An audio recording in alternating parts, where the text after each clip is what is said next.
Assalamualaikum warahmatullahi wabarakatuh. Sebelum kalian nonton videonya, pastikan kalian sudah subscribe channel ini ya. Karena subscribe itu gratis. Thank you bagi yang sudah subscribe channel ini. Sekarang kita lanjut ke videonya. And check it out. Assalamualaikum warahmatullahi wabarakatuh. Hai sahabat Ais, bagaimana kabar kalian? Semoga kalian tetap semangat untuk menjalankan aktivitas kalian. Nah, di video kali ini sahabat Ais adalah video yang berbeda, yang mana berbeda dengan video-video aku yang sebelumnya. Kalau dulu video aku itu atau konten aku itu tentang informasi dan juga berita-berita yang terbaru dan juga unik yang mungkin teman-teman semua belum mengetahui. Nah, sekarang video aku ini adalah video tentang berbagi atau sharing pengalaman aku semasa kuliah. Sesuai dengan ada teman aku yang DM ke aku via TikTok yang kata-katanya lebih kurang seperti ini ya, nanti aku kasih di atas ini. Kak, gimana kalau seandainya kakak sharing tentang pengalaman-pengalaman kakak semasa di kampus, katanya pas waktu kakak kuliah. Mungkin pengalaman-pengalaman kakak banyak yang menarik dan juga unik, dan juga pengalaman-pengalaman kakak di rumah, terus pengalaman teman-teman kakak mungkin disatukan, pasti banyak ide-ide konten yang menarik katanya, dan juga semungkin bisa bermanfaat bagi subscriber kakak. Nah, menjadi teman-teman, dari kata-kata teman aku tadi, aku juga tertarik dan juga penasaran. Mungkin benar kata teman aku tadi, kalau seandainya aku sharing pengalaman aku, pengalaman pribadi, kemudian pengalaman aku waktu di kampus, pengalaman teman-teman aku, bisa menghibur sahabat aku semua dan juga bisa sedikit banyaknya bermanfaat untuk sahabat Ais semua ya. Nah, jadi tidak usah lama-lama, kita langsung ke storytelling pengalaman aku ketika di kampus part 1. Sahabat Ais, aku ini mahasiswi angkatan 2016 yang tamat tahun 2021 kemarin. Ini tamatan dari Madrasah Aliyah atau setara dengan SMA ya. Nah, jadi kedua orang tua aku ini mendidik aku dan juga saudaraku, kakak sama abang aku ini mendidiknya dengan didikan agama. Jadi aku dimasukkan ke sekolah agama dari MTS, kemudian Madrasah Aliyah, dan juga di Madrasah Aliyah itu aku juga ngambil program keagamaan, yaitu di sana kita belajar tentang banyak pelajaran-pelajaran agama seperti fikih, hadis, ilmu tafsir, dan juga basi banyak lagi. Jadi sahabat Ais, singkat cerita, besok paginya aku pergi ke kampus sendiri yang belum tahu tempat lokasinya, di mana perpustakaannya, di mana registrasinya, kemudian di mana ruangan-ruangan karyawannya. Nah, terus aku pergi ke kampus tersebut. Setelah itu aku menuju ke tempat registrasi yang mungkin aku tanya-tanya di sekeliling sana ya.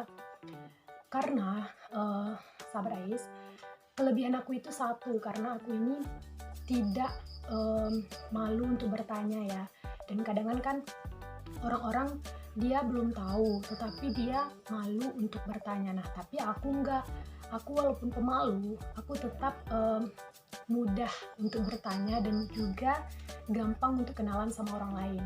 Nah, setelah sampai di registrasi, aku memberikan data-data untuk pengisian form bidik misi. Nah, setelah sampai di registrasi, kemudian karyawan tersebut bertanya kepada aku, kamu namanya ini, kemudian tanggal lahirnya ini, dan sampailah di jurusan aku. Kebetulan kan aku jurusannya Madrasah Aliyah, dan di Madrasah Aliyah itu aku ngambil jurusan program keagamaan juga. Nah, kata karyawan tersebut, kenapa sih kamu ngambil jurusan sini dan kampus sini, kenapa tidak di UIN saja? Karena kan jurusan kamu itu sesuai dengan jurusan yang ada di UIN. Nah, mendengar hal itu, sahabat Ais, aku pun langsung merasa down. Kenapa tidak ya? Kita ingin mencoba dari jurusan agama ke jurusan umum, tetapi dipatahkan dengan kata-kata tersebut. Tetapi sahabat Ais, aku tegaskan sekali lagi, jangan pernah merasa rendah diri karena mungkin hanya jurusan agama dan mungkin tidak bisa bersaing dengan jurusan-jurusan yang lain. Tidak ya sahabat, aku sendiri sudah membuktikan bahwa aku dari sekolah Madrasah Aliyah Negeri, dan di sana aku juga ngambil jurusan program keagamaan yang banyak sekali pelajaran-pelajaran agamanya. Kemudian alhamdulillah qadarullah, Allah memberikan aku jalan untuk masuk ke jurusan ilmu hukum, dan di sana aku mengambil konsentrasi hukum pidana. Nah, alhamdulillah sekarang aku sudah sarjana hukum ya pada tahun 2021 lalu.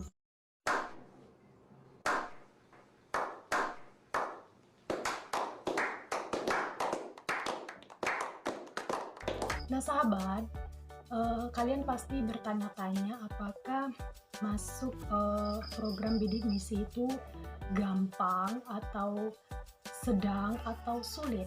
Nah jawabannya ya sahabat, sulit sekali. Yaitu aku ingin memberi motivasi, terus aku ingin memberi kiat-kiat dan juga pengalaman aku masuk program bidik misi full 100% dari pemerintah.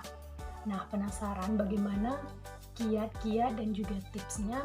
Kita masuk yang pertama. Sahabat Ais, sebenarnya apa sih yang bisa aku dapetin bidik misi full 100%? Apakah itu gampang? Oh tidak Ferguso, tidak segampang itu. Sombong amat. Banyak sekali perjuangan, pengorbanan yang aku jalankan ketika aku meraih beasiswa. Yang tentunya yang pertama itu adalah karena kehendak Allah yang sayang sama aku dan memberikan aku jalan bisa meraih atau mendapatkan bidik misi full 100%. Nah, penasaran sahabat Ais, bagaimana perjuangan terberat aku ketika aku meraih bidik misi full 100%? Kita masuk yang pertama. Jadi yang pertama itu sahabat Ais, kita harus memiliki niat dan juga tekad untuk memulai keinginan kita atau tujuan hidup kita, agar kalau kita membarengi pekerjaan tersebut dengan niat dan juga tekad, insya Allah apapun yang kita inginkan insya Allah akan tercapai. Karena dulu aku bercerita sedikit ya, aku dulu dari sekolah teman kelas 2 sudah mulai berpikir aku ingin masuk kuliah mana, jurusan apa.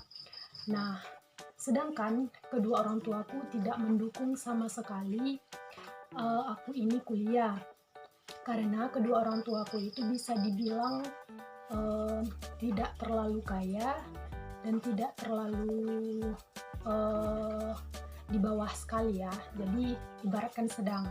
Tetapi kedua orang tuaku itu berkata kepadaku setelah aku bilang aku ingin kuliah, dia berkata, kamu tidak usah kuliah, biaya dari mana gitu kan. Kuliah itu tidak sedikit, membutuhkan biaya yang cukup banyak. Kemudian kebetulan teman-teman aku itu juga orang tuanya sama ya. Lalu orang tuaku itu bilang, kakak aku sama abang aku itu kan tidak kuliah. Nah jadi dia beranggapan atau dia berkata, kamu tidak usah kuliah karena kakak-kakak kamu dan juga abangmu tidak kuliah. Jadi kalau seandainya kamu sendiri yang kuliah, berarti kami tidak adil karena kakak-kakakmu dan juga abangmu tidak kuliah. Nah, ternyata apa yang aku bilang, sahabat?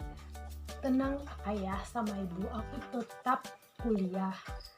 Dari mana biayanya itu nanti Allah Subhanahu wa Ta'ala pasti akan berikan jalan, asalkan kita yakin gitu kan.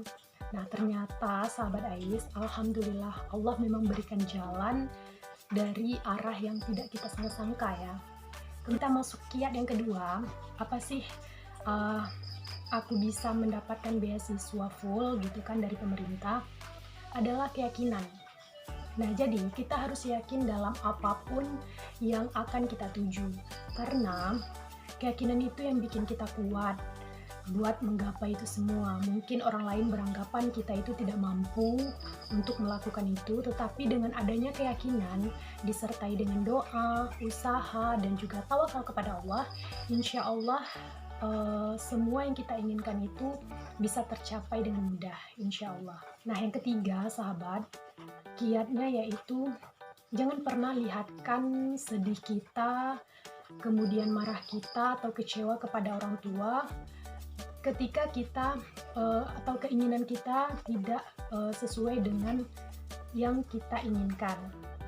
Nah, contohnya kan seperti pengalaman aku ingin masuk kuliah, tetapi kedua orang tuaku menolak karena mungkin yang pertama ekonomi, dan yang kedua karena dia beranggapan keluarga-keluarga atau kakak dan abangku tidak kuliah.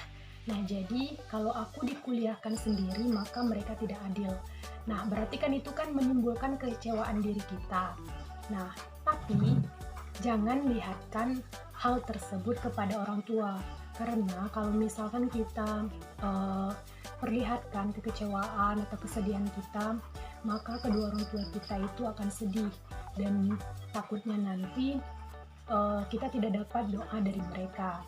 Jadi sahabat Ais, tips yang keempat yang aku kerjakan saat aku program bidik misi adalah kita harus rajin belajar, karena belajar itu adalah kunci keberhasilan. Apalagi kita yang hanya mengandalkan otak atau pikiran ya sahabat, bukan duit. Jadi jangan mudah putus asa ketika kita belajar. Jangan gampang bosan, dan juga jangan sedikit-sedikit banyak alasan. Ketika kita banyak belajar, maka itu sangat-sangat membantu ketika kita melaksanakan tes wawancara dan juga tes tulisan. Nah, jadi apabila kita sering membaca, belajar, maka referensi ketika kita menjawab maka akan banyak dan juga mempermudah kita untuk menjawab pertanyaan-pertanyaan dan juga soal-soal yang akan diberikan oleh pihak kampus tersebut. Nah, jadi peluang sahabat semua akan lebih besar untuk bisa lolos ke tahap selanjutnya dan juga bisa mendapatkan bidik misi full 100%.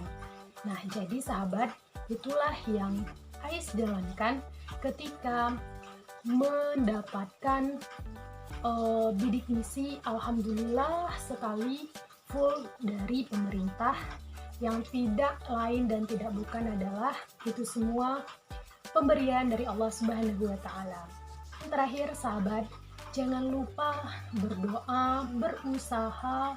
Lagi-lagi Ais tegaskan, karena itu semua tidak akan terwujud kalau bukan dari Sang Pencipta ya sahabat. Kemudian jika kita bersungguh-sungguh, maka jalan itu akan terbuka, bukan kita yang mencarinya. Oke sahabat Ais, sampai jumpa di pengalaman Ais selanjutnya. Semoga bermanfaat. Jangan lupa like, komen, dan subscribe. Assalamualaikum warahmatullahi wabarakatuh.